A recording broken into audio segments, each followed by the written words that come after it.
Dan dia sama ya, dengan orang-orang Nasrani yang menyembah Nabi Isa alaihi salatu wassalam. Apakah mereka pernah melihat bagaimana rupa Nabi Isa? Tidak.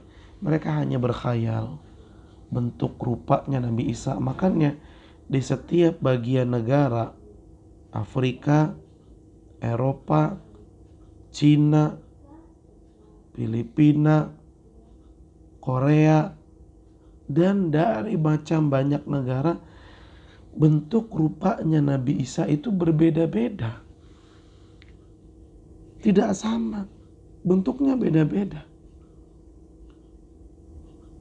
Baik. Kemudian dikatakan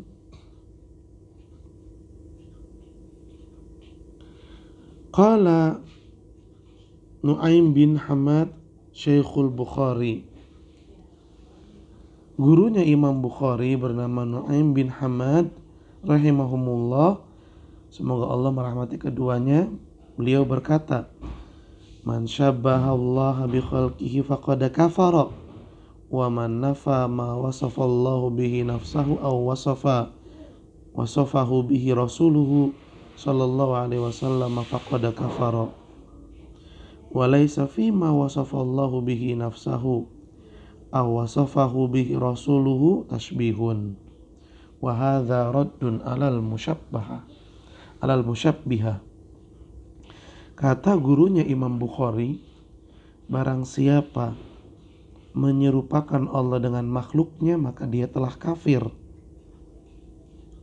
Dan barang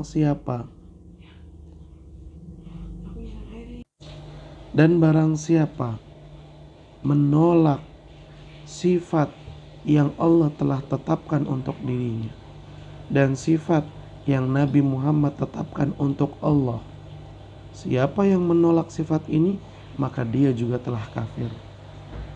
Siapa yang menyerupai Allah dengan makhluknya dia kafir. Siapa yang menolak sifat Allah dia juga kafir. Sesungguhnya sifat-sifat yang Allah tetapkan untuk dirinya dan sifat-sifat yang Nabi Muhammad tetapkan untuk Allah, semua itu sama sekali tidak ada unsur kesamaan antara Allah dengan makhluknya. Tidak ada. Ini harus dipahami. Dan ini adalah akidah Ahlus Sunnah wal Jamaah. Dan ini adalah bantahan untuk orang-orang yang menyerupakan Allah dengan makhluknya. Jadi kesimpulannya, tidak ada kesamaan antara Allah dengan makhluknya. Udah itu beres. Kalau kita sudah meyakini hal tersebut, maka kita aman dalam beriman asma wa sifat. Yang kedua, bantahan yang kedua, anna hadhihi sifatu ja'at bi itsbatiha nususul kitabi was sunnatil mutawatirati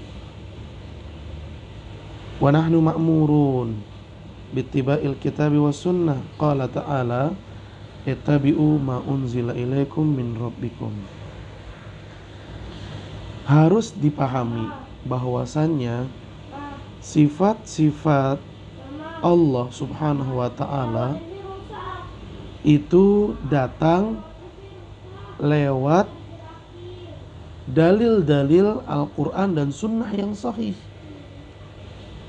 bukan lewat ijtihad, bukan lewat pemikiran akal manusia, bukan.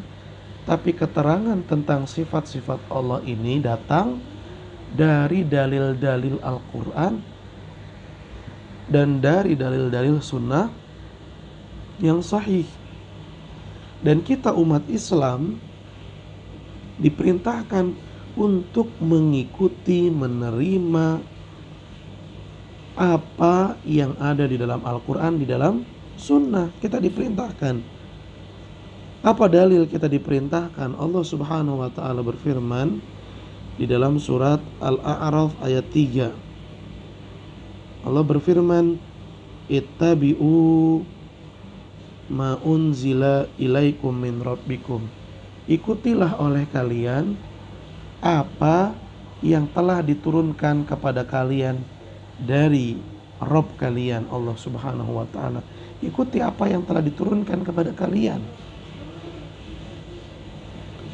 Wa qala an-nabiy sallallahu alaihi wasallam, dan Nabi sallallahu alaihi wasallam bersabda, fa alaikum bisunnati wa sunnatil khulafa'il mahdiyyin ar-rasyidin tamassaku biha.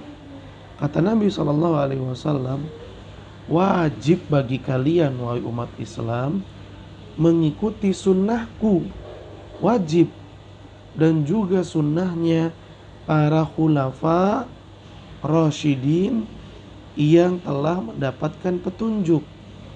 Tamassaku biha, berpegang teguhlah kuat-kuat dengannya. Wa'addu 'alaiha bin nawajid, berpegang teguh dengan kuat, berpegang teguh kuat-kuat dengan sunnahku dan sunnahnya para khulafaur rasyidin, sekuat kalian menggigit dengan gigi geraham. Wa iyyakum wa muhdatsatil umur, dan jauhilah, tinggalkanlah oleh kalian perkara-perkara baru dalam agama. Fa inna kulla muhdatsatin bid'atun, karena setiap perkara baru dalam agama adalah perbuatan bid'ah. Wa kulla bid'atin dhalalatun, dan setiap bid'ah itu sesat. Dalam hadis ini Nabi SAW perintahkan kita untuk mengikuti sunnahnya. Dalam ayat tadi yaitu surat Al-A'raf ayat 3, Allah perintahkan kita untuk mengikuti Al-Quran. Maka apapun yang ada di dalam Al-Quran, apapun yang ada di dalam hadis, wajib untuk kita ikuti. Dan di antara yang ada di dalamnya adalah keterangan tentang sifat Allah. Harus kita terima dan gak boleh kita tolak. Gurunya Imam Bukhari mengatakan, siapa yang menolak maka dia kafir, bukan orang Islam.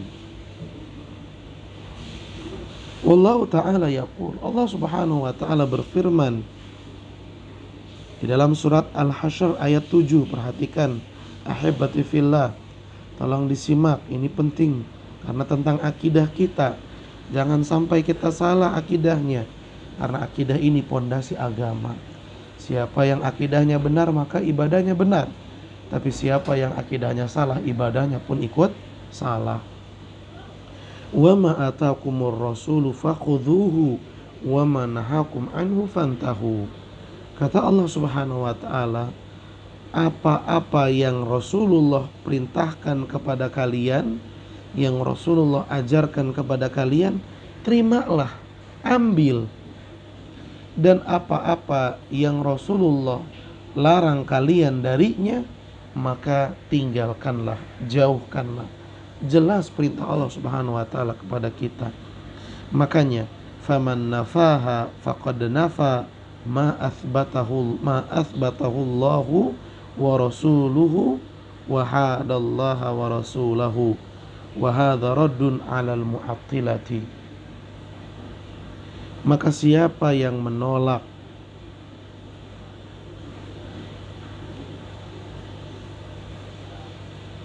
sifat-sifat Allah, maka sesungguhnya dia telah menolak apa yang Allah dan Rasulnya tetapkan,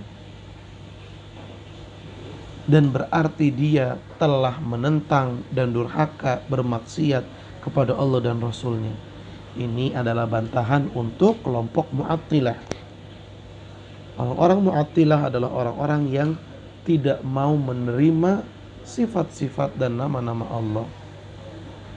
Ini salah, karena Allah perintahkan kita untuk ikuti Al-Quran, untuk ikuti hadis Nabi SAW yang sahih.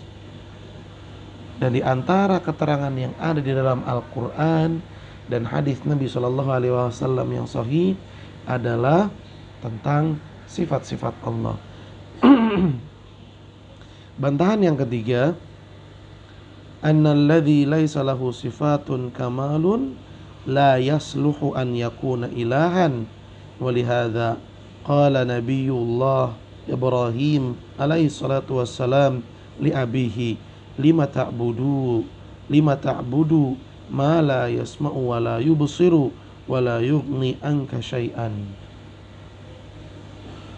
Bantahan yang ketiga, bahwasannya sesuatu yang tidak memiliki sifat sempurna, sesuatu yang tidak punya sifat sempurna, maka tidak berhak untuk dijadikan Tuhan. Hal ini sebagaimana dikatakan oleh Nabiullah Ibrahim alaihi salatu wassalam kepada bapaknya. Nabi Ibrahim berkata, "Wahai bapakku, kenapa engkau menyembah sesuatu yang tidak mendengar, tidak pula melihat, dan tidak bisa memberikanmu apa-apa?" Di dalam surat Maryam ayat 42. Nabi Ibrahim secara fitrah menyatakan, kenapa engkau menyembah sesuatu yang gak bisa ngapa-ngapain? Artinya tidak mempunyai sifat sempurna. Yang mempunyai sifat sempurna adalah Dia yang bisa mendengar segala sesuatu yang ada, bisa melihat tanpa ada yang tersembunyi dari pandangannya, dan mampu memberikan kebaikan dan mencegah dari keburukan. Ini sifat sempurna, dan yang seperti ini layak untuk menjadi Tuhan. Tapi yang tidak memiliki sifat sempurna tidak layak untuk menjadi Tuhan. Wa qala ta'ala fi raddi 'ala alladhina abadul ijl. Wa qala ta'ala fi raddi 'ala alladhina abadul ijla. Dan Allah Subhanahu wa taala berfirman kepada orang-orang yang menyembah anak sapi. Anak sapi yang mana, Ustadz? Anak sapi ya, yang dibuat dari emas. Kemudian orang-orang Bani Israel disesatkan. Mereka diperintah untuk menyembah anak sapi tersebut. Allah Subhanahu wa taala berfirman dalam surat Al-A'raf ayat 148.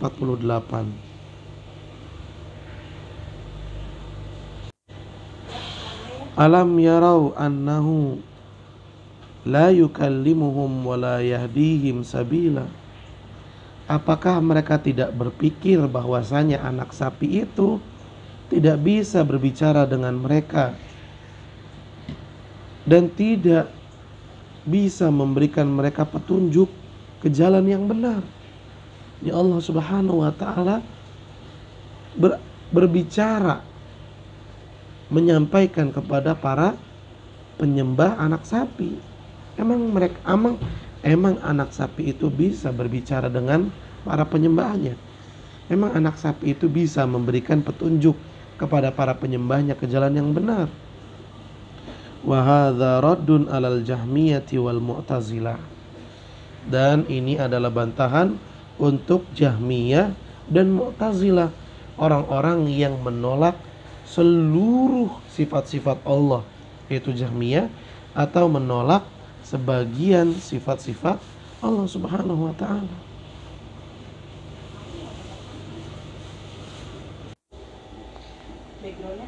Ya.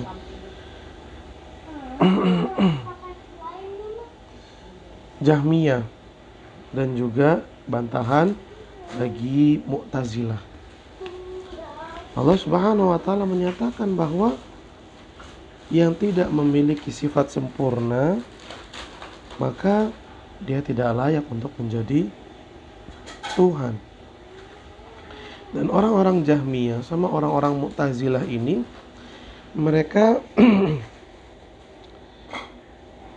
merubah makna dari sifat-sifat Allah ke makna yang lainnya, seperti menyatakan bahwasanya Allah Subhanahu wa taala memiliki tangan.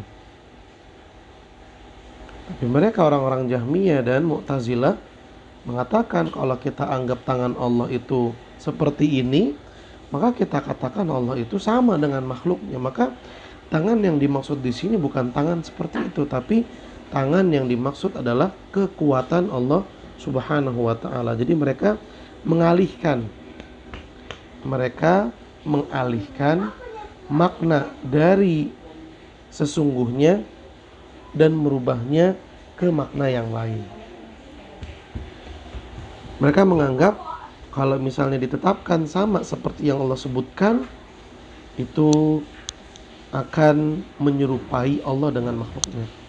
Makanya Allah Subhanahu wa taala berfirman, tidak seperti itu. Kemudian yang keempat, anna salafas salihah minas sahabati wat tabi'ina wal qurunil mufaddalati athbatu hadhihi sifati wa lam yakhtalifu fiha. Orang-orang soleh terdahulu dari generasinya para sahabat, dari generasinya tabi'in, dari generasi-generasi yang istimewa, generasi-generasi yang utama dalam sejarah Islam, orang-orang soleh terdahulu semuanya menerima, menetapkan sifat-sifat bagi Allah yang Allah sebutkan di dalam Al-Quran dan Nabi Muhammad SAW sebutkan dalam hadisnya. Dan mereka tidak ada yang berbeda pendapat, mereka semua sama. Kalau Allah bilang A misalnya, ya sudah itu, tidak ditolak, tidak dirubah maknanya, tidak dikosongkan maknanya, semuanya mengikuti apa yang Allah Subhanahu wa taala sebutkan. Qala al-allamatu Ibnul Qayyim. Al-allamah Ibnul Qayyim berkata rahimahullah, tanaza'an nasu fi kathirin minal ahkami walam yatanaza'u fi ayatis sifati wa akhbariha fi mawdi'in wahidin bal ittafaqa as-sahabatu wat tabi'una ala iqrariha wa imrariha ma'a fahmi ma'aniha wa isbati haqaiqiha. Perhatikan, ini yang berkata adalah seorang ulama besar, ulama yang diakui keilmuannya oleh kaum muslimin di penjuru dunia, di seluruh penjuru dunia, menyatakan Ibnul Qayyim adalah seorang ulama besar. Apa kata beliau rahimahullah ta'ala? Manusia berselisih paham, berbeda pendapat di dalam banyak hukum-hukum. Mereka berselisih dalam hukum-hukum fikih, dan banyak terjadi perbedaan pendapat dalam hukum fikih.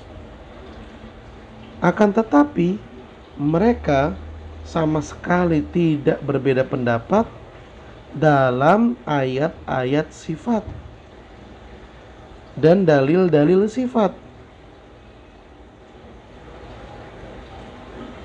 Tidak ada perbedaan pendapat orang-orang dalam ayat-ayat dan dalil-dalil sifat.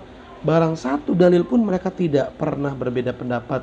Satu ayat tentang sifat pun tidak ada yang mereka berbeda pendapat. Semua ayat, semua hadis yang membahas tentang sifat Allah, orang-orang bersepakat sama pemahamannya, tidak ada yang berbeda. Ini kata Al-Imam Ibnul Qayyim tentang orang-orang soleh terdahulu. Dan bahkan para sahabat, para tabi'in, mereka bersepakat untuk menerima dan menetapkan sifat-sifat yang Allah sebutkan di dalam Al-Quran dan Nabi Muhammad sebutkan di dalam hadisnya Sallallahu Alaihi Wasallam. Dan mereka memahami maknanya sebagaimana hal tersebut ada di dalam bahasa Arab. Misalnya yad, artinya tangan, ya tangan, nggak dirubah ke makna yang lain. Dan mereka meyakininya sesuai dengan hakikat tangan tersebut. Artinya kalau Allah bilang Allah punya tangan, ya mereka pahami tangan itu apa. Ya, nggak ada yang ketika dibilang tangan, kemudian pemahaman dan pemikirannya itu beralih kepada hal lain. Nggak ada, tangan ya tangan, sangat dipahami dengan baik. Tetapi yang perlu digarisbawahi bahwa tangan Allah Subhanahu wa taala tentu adalah tangan yang sangat sempurna sesuai dengan kesempurnaannya Allah Subhanahu wa taala, yang tidak sama dengan tangannya manusia. Tangannya manusia ada batas untuk mengangkat sesuatu, nggak semua bisa dia angkat. Untuk menggenggam sesuatu, nggak semua bisa dia genggam. Tapi lihat Allah Subhanahu wa taala kelak di hari kiamat, 7 lapis langit, 7 lapis bumi akan Allah gulung dan Allah genggam dengan tangannya. Beda. Nah, orang-orang saleh terdahulu memahami sifat-sifat Allah, menerima sifat-sifat Allah sesuai dengan apa yang ada di dalam dalil sahih, dan tidak mereka takwil, tidak mereka rubah maknanya. Wa hadza yadullu ala annaha a'dhamun naw'ain bayanan wa annal inayah bibayaniha aham. Ya.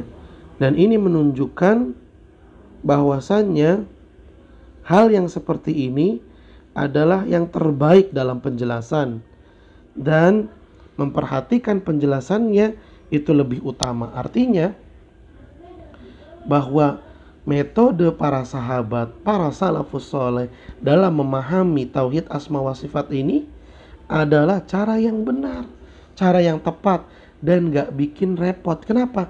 Tinggal terima apa yang ada di dalam Al-Quran dan hadis, dan sudah. Apa yang ada di dalam Al-Quran dan hadis disesuaikan dengan keagungan, kemuliaan, dan kesempurnaan Allah. Terima tanpa menyerupakannya dengan makhluknya Allah Subhanahu wa ta'ala. Li'annaha min tamami tahqiqi syahadatain. Dan yang seperti ini nih adalah bukti benarnya seseorang dalam pengucapan 2 kalimat syahadatnya. Orang yang mengucapkan asyhadu alla ilaha illallah, maka dia harus terima apa yang Allah sampaikan di dalam Al-Quran. Orang yang mengucapkan wa asyhadu anna muhammadar rasulullah harus terima apa yang Nabi Muhammad sallallahu alaihi wasallam sampaikan di dalam hadis. Maka siapa yang menolaknya, siapa yang merubahnya, berarti syahadatnya tidak benar. Wa itsbatuha min lawazimit tauhid. Menetapkan nama-nama dan sifat-sifat Allah adalah keharusan dalam tauhid. Siapa yang menyatakan dirinya bertauhid, maka dia harus menerima asma wa sifat. Tapi siapa yang menolak asma wa sifat, walaupun dia mengatakan saya orang bertauhid, maka pengakuannya itu pengakuan yang palsu. Fabayyanaha Allah subhanahu wa ta'ala wa rasuluhu bayanan syafiyan la yaqa'u fihi labsun wala ishkalun yuqi'ur rasikhina fil ilmi fi munaza'atin wala ishtibahin. Ingat apa yang Allah Subhanahu wa ta'ala jelaskan dan apa yang Nabi Muhammad SAW jelaskan, semuanya itu gamblang, jelas, dan menyeluruh, sempurna penjelasannya. Orang yang menerimanya tanpa ribet pasti aman, karena penjelasan Allah dan Rasulnya itu tidak akan memunculkan yang namanya kerancuan, tidak akan menyebabkan permasalahan yang membuat orang-orang berilmu jatuh ke dalam perselisihan dan syubhat. Tidak. Keterangan Allah jelas, keterangan Nabi Muhammad SAW jelas. Kita tinggal menerima. Yang bikin gak jelas adalah orang itu sendiri, orang yang menerimanya. Sama dia dipikirkan dengan akalnya terlalu jauh, kayak yang mengatakan masa gara-gara mata kaki ditutup dengan kain masuk neraka. Ini orang yang terlalu menomorsatukan akal pikirannya. Tapi orang yang menerima Al-Quran, menerima hadis Nabi Muhammad SAW, membuat akalnya tunduk untuk menerima dua hal tersebut, maka dia tidak akan terjatuh dalam perselisihan dan tidak akan terjatuh dalam subhat.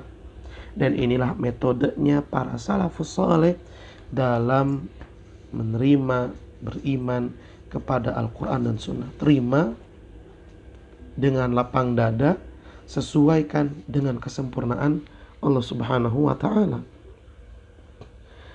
Dan sungguh Nabi SAW bersabda, alaikum bisunnati wa sunnatil khulafa'ir rasyidin. Kata Nabi, hendaklah kalian berpegang dengan sunnahku dan sunnahnya khulafa'ur rasyidin. Wa itsbatu sifati min dzalik, menerima dan menetapkan sifat-sifat Allah itu termasuk dari berpegang teguh dengan sunnahnya Nabi dan sunnahnya khulafa'ur rasyidin. Wa hadza raddun 'alal mu'attilah, dan ini bantahan sekali lagi untuk kelompok mu'attilah, yaitu kelompok yang menolak sifat-sifat Allah. Kemudian bantahan yang kelima, annahu law kana dhahiru nususis sifati ghairu muradin wa annahu yajibu ta'wiluha